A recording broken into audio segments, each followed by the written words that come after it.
Rich, it's such a pleasure and an honor to be talking with you because we're in a Facebook group together. We're both co-authors of the Change book, which is really exciting, and we'll talk about that.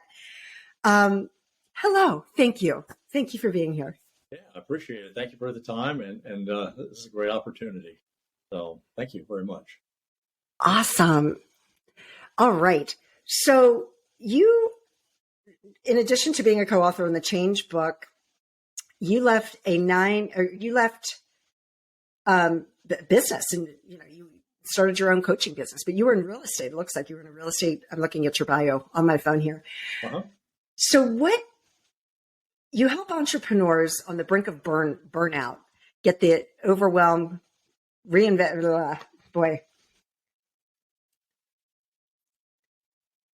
their relationship with themselves and re-engage their personal genius so they can build a business that is predictable, profitable, and supports the lifestyle they desire. So apologize, audience.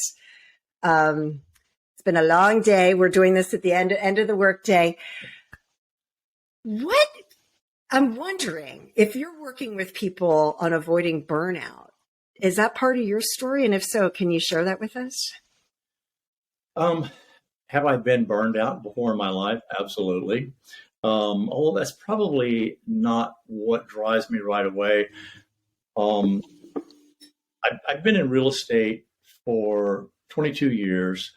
And back in 2014, I started doing a lot of training in real estate. And in turn, it turned into mentoring, which is now known as coaching. And the part that I really enjoyed most as part of the training was helping these new agents differentiate themselves in their market. And until they really get an opportunity to sort of not be always focused on copying somebody else or buying a new CRM or a new program or paying for leads and things like that, all of which eventually end up burning them out, is a matter of finding out kind of really how they show up in their business. And what I tell them, I said, you need to be the best friend of every mirror that you see. And that is that when you have an issue, you look to the inside first, because until you do, you don't have a filter to assess what's on the outside. And so it was going through that process, and always having been kind of a human behavior junkie all my life.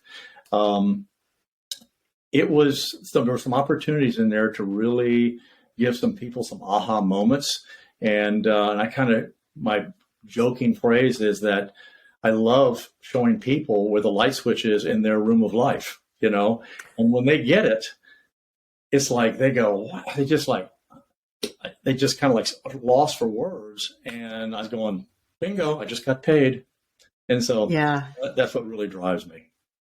But don't you find that sometimes like people aren't ready to flip that switch, I mean, I know you probably I'm a self-help junkie as well. And that's what I call myself. Those are my words, not yours. Yeah. But I have found because I've been on this journey for 33 years now. And I find that, I may be introduced to something 10, 15 years ago. It comes back around, and now I'm ready to receive it. And I allow that knowledge into my consciousness, and I get it. Right. So yeah, what's your experience with that? And do you have any little tricks to get people to see it a little bit sooner? I'd love to hear your thoughts on that. Yeah, I got interested in quote unquote life coaching probably 15, 16 years ago. And when I started getting involved in it, I just looked like it wasn't quite as tight of a bubble as I liked. It just was the idea of going to a Saturday workshop for 2 hours and all of a sudden you're a life coach. I would never sit across the table from that person. And so right. Confidence is a big thing for me. And I think that, the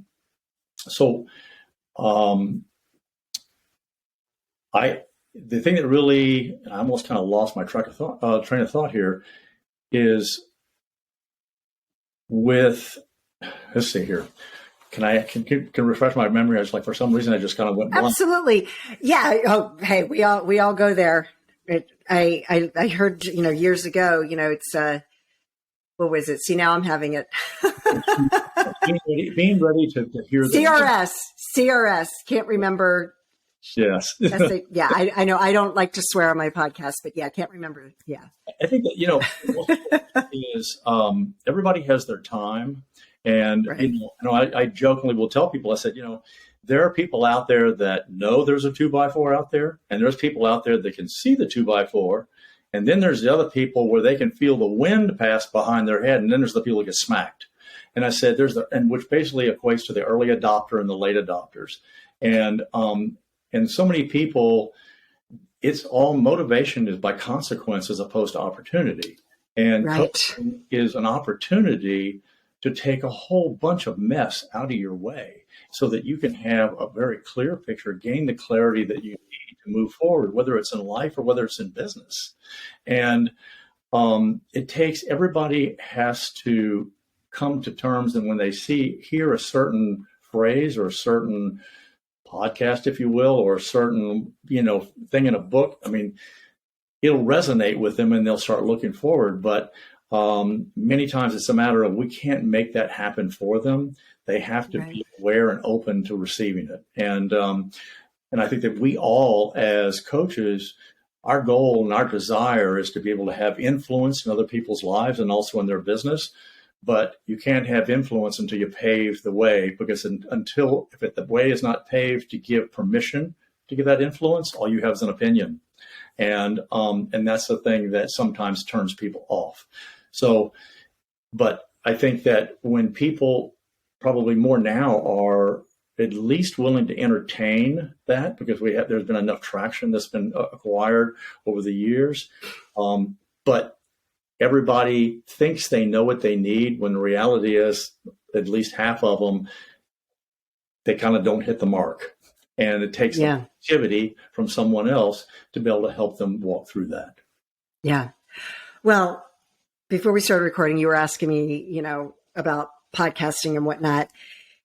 I wrote my book, which is also called Happiness Solved, and consequently launched the podcast around the same time, because I don't want people to have to hit rock bottom. I don't want people to go through such misery, and I talk about it in my book, and I'll say it right here again, that, life is so short. Mm-hmm. And to wait until something tragic happens to flip that switch, right? Mm-hmm. You've just wasted so much time that you will never, time is the one scarce commodity that we have. We were talking about time too before, there's not enough hours in the day, but you know what? The thing is we're not here long enough, and we don't know how long we have. And, that's my big thing is, you don't wait until something tragic happens to flip that switch and to make those changes, because at the end of the day, we have a choice, mm-hmm. And the choice is yours. Choice is, everybody listening, it's your choice. Yeah, I think that people are always, no matter where they are in life, they're either moving away from something or moving towards something. Mm. And and the path of least resistance is focused on what you're trying to get away from versus what you're trying to achieve. And because what you're trying to get away from is super clear. What you're trying to achieve is kind of like, well, this could happen, that could happen, this might be, and this might what I want. And so people get stuck in that vein. But if they feel, after having a conversation or something that may be read or acquired, that you don't have to stay in that pace. And like you said, decision, many people think they decide all the time. They think they are consciously making decisions in their life, when the reality is they're making decisions about what has been presented to them, the circumstances that are there in front of you. Now you make a decision, as opposed to saying, okay, it's a clear slate. What do I want? I get to make the choice. And it's that opportunity that people don't see as much. When they think they're making choices, the reality is they're just responding to the things that come to them without their effort. And so the ability to make a choice, it's like, why not give myself the power to see how my life turns out, versus the world give it the power to have my life turn out a certain way, and then at the end you call it fate, Yeah. And so, and fate is not any place where anybody wants to be, ultimately, if you really get down to it. And so letting them know you have not only the ability, but you also have the responsibility to make a decision. I And, love that. and so make the decision. And if you need help, I'll be more than happy to help you through that. Yeah, exactly. Yeah. So I put this right here. I was a guest on a friend of mine's podcast, and one day I opened up a box and he sent this to me. In order to grow, you have to be comfortable being uncomfortable. Right. And so I keep it up here. So when people are watching this, they can see it. I'm going to put it back wrong. But the thing is that, and I have found myself in that same situation where I know that I need to do ABC. And it's like that pain pleasure thing that Tony Robbins always talks about, the pain it's easier to feel the pain, because you're uncomfortable, you don't want to, you're comfortable with where things are. And in order to grow, you've got to get uncomfortable. And nobody wants to feel that uncomfortableness. And I get it. I mean, I've been there so many times in my life. And I think that's really a driving force for people that they don't want to go there. One of the things I really focus on with people is, procrastination is so prevalent in life or in business. And the main reason that procrastination exists, in my opinion, is for lack of clarity. If you were clear of exactly what you need to do and where you were going, you'd go. The thing is, when the going forward looks uncertain, people stay planted. And so there's the whole thing of Pain Island to Pleasure Island. Well, everybody wants to be in Pleasure Island. Well, there's a gap in between there, and we call that the gig. Now, it's a little different than the definition of when people say gig economy, but the gig, it's the garbage in the gap. People need help navigating the garbage in the gap. But if they find someone that's willing to stand side by side with them, shoulder to shoulder, and be a partner in believing with them and go through that process, it's very doable, and actually can be kind of fun, and it will be a little uncomfortable, but they have a much better opportunity to see the positive aspects of that when they're not there themselves and stuck. And because no one really wants to either live on Pain Island or admit the fact that they're living on Pain Island. Yeah. Yeah, that's such a great point, because I think that, people, they suffer in silence so often. Mm-hmm. And it's probably like, maybe there's a lot of shame around it, right? I mean, I'm sure there's a lot of different emotions, right? And that's part of it for a lot of people, that they don't want to admit that they're broken. And the thing is, I always tell my clients, you're not broken at all. Mm-hmm. There's nothing wrong with you, right? So for anybody listening out there, there's nothing wrong with you at all if you're living with pain. The most empowering thing you can do for yourself is to hire a coach like Rich or myself and, help. I mean, right now I have 4 different coaches that I work with, mm-hmm. all for different reasons, right? Yeah. But I have my accountability coach. I've got a coach that's teaching me about, marketing and messaging. I've got a speaking coach. I've got mm-hmm. another holistic coach, like a healing, that I'm learning a new technique to work with my clients on, so it's, yeah. Coaching is great, and coaches need coaches. Without question. I have 3 of my own as well. And so, right.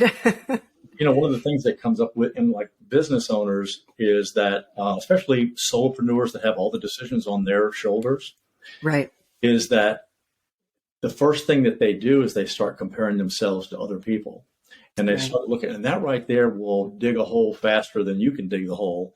Oh yeah, yourself. And people start comparing themselves, and they don't see what got put into the business to get where someone is. They just see the end result. And so they look at that, and the immediate message they have in their head is, I just don't have what it takes. That person has just got more of what it takes to do this right, and to succeed, or be in this business, or whatever. And once I had the conversation with people, I said, you know what? You have everything you need to do what you need to do and what you were put here on earth to do. And yes, maybe to do that is not what you were put here to do. But the thing is that even if it was, the reality is you have everything that it takes. You do not have less than what they do, or them more than you. They are just showing more of what they have than you are right now, or of you. Mm, that's brilliant. I love that. So what do you do? This is a good segue. How do you advise some of your clients when they're in a business? Because you say you can talk about um, building a business that is predictable, profitable, and supports the lifestyle that they desire. So what are a couple of golden nuggets that you can share with the audience that could help them today for somebody that's either a solopreneur, entrepreneur, just starting out, thinking of starting a business or whatnot? I think one of the first things, and this is kind of where I start, is giving yourself the permission to really identify, and it doesn't have to be written in stone, but it's like, okay, if you don't like where you are now, what would you like? I mean, and when I say what would you like, I'm not talking about what would you like for dinner, what would you like to go, where would you like to go on vacation? I'm talking about what would you, at the end of life, at the age of 80, what would you like to be there and go, I'm glad I did all this, and not be heartsick that you didn't do something. And it's the vision for your life in order to make that be, because the vision ends up being the subconscious thing that gets planted in your head, that basically you don't work towards a vision, you work from that vision. And so as a result of that, figure out what it is that you truly want in life. And if what you're in right now isn't it, okay, so then let's find out what is. After you do that, then I start looking at, what are the things that make who you are? And I think one of the phrases that I use, and actually it's a program that I have, is called Engage Your Genius. And it's like everybody's got theirs. And so, but before you can engage it, you need to know what it is. So it's a matter of getting clarity about really how you're wired, what you do best, what are your skills, talents, the things that you're embryonically gifted with, and that you can't give away, that if you do them, no one can do them as well as you. That's what we need to find out. And once you get a hold of that, it's like now, an acronym I use is when you start off as cry foul. You find out what it is that you're really good at and how you're wired. Next thing you do is you own it and develop it to the point where you can clearly start to implement it in your life or in your business. The next thing is you you use that in your life or business in order to gain the results that you want. And the L is, either leverage it in business or love the life you live that you've just now created as a result of the combination. And so we start with 3 phases of my coaching. And one is to assess where you are today and where you want to be. Next thing is to align your life or your business with you, not the other way around. And then once you've got that clear, then how do we go about scaling or accelerating all of those efforts into a situation that will give you the return on your life or business that you really originally had envisioned? That's great. I love that. And I love that you talk about, I always call it like your future self, right? Like, and if you get to the end of your life, are you going to look back and say, geez, I wish I bought more handbags? Or are you going to look back at your life and say, wow, I really impacted, I lived my purpose with passion, and yeah. And I love that. And then you work from that vision. That's great. Good stuff. A good friend of mine said, there's a guy that paid a big price for us to be where we are today, and he would like a decent return on his money. So yeah. you were put here for a purpose, and it's for sure figuring that out. And that purpose is not meant to be an obligation. That purpose is meant to be an invitation, because once you are finally in your purpose, you'll realize, why in the world did I go so long without pursuing this? Because all of a sudden life gets pretty sweet. And I think the other thing too is that we all know that there's no such thing as 100% good days in life. And so there are external motivators and there's internal motivators, and your purpose is the source of your internal motivation. And it is the internal motivation feature that you have that once acquired and you start to use it and dedicate it, that is what gets you through the tough days. And and get you to the end, because you have to have a reason to get out of bed in the morning. And that reason is your internal purpose and what it is that drives you based on what you want, combined with how you're wired. Yeah. Oh, good stuff, Rich. Thank you so much for sharing all of that. And how can people, where's the best place to, if somebody wants to reach out to you, where's the best place to find you? I'd probably be LinkedIn. Okay. Rich Steffen, LinkedIn. And on there, there's a calendar on there. If you'd like to, have a chat for 20 minutes, whatever, and just kind of talk things through. Again, coming from a position of when I was 30 years old, I said, I'm never going to be in a sales position because salespeople, I don't care for them. And so I really try to avoid that. And what I tell people is that I'm here to be of service and to provide an opportunity. And that's an invitation for you. It is not an obligation.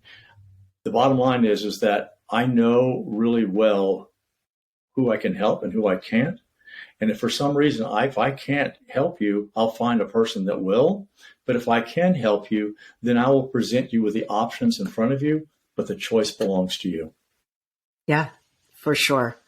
And I love that mentality because, one person may only want to work with a male. One person may only want to work with a female, right? And so that's really great. I say the same thing, is that, your people are going to come to you because you say something that resonates, to them. That's right. And then there's some people that, may not like my style or whatever, and it's okay. Mm-hmm. And I love that you come from that mindset, because for me, it's like, whether you work with me or you work with Rich or you work with, I can give you a list of 20 other coaches to go and talk to, right? Yeah. Just make that choice and get the coaching, because life is so short and there's, Yeah. What I tell them when they're kind of in a pause, I say, you know what? I want to be someone's shot of espresso and not everyone's cup of tea. That's right. That's right. Good way to put it. I love that. Is there anything else that you'd like to share with the audience before we wrap up? Let's see here. I think that probably the biggest thing is do yourself a favor in the fact that even just between you and you, just have the conversation, or be willing to have the conversation of just realizing how gifted you truly are, and then be willing to entertain if that was to be used or played out in your life, how things could change. Change only towards the positive. And the last thing I would say is that we all kind of joke around about the idea that we're experts at someone else's problem. And the reality is, what that really translates into is that another person that is not emotionally or monetarily tied to what's going on with you now becomes a source of objectivity. And that's really what it is that we need, is that objectivity.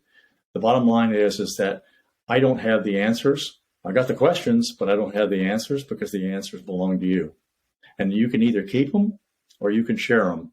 But as soon as you share them, life gets sweet. Ah, love it. So good. Such great stuff, Rich. Thank you so much. Everybody go on LinkedIn and check out Rich Steffen. And do you have your website there as well?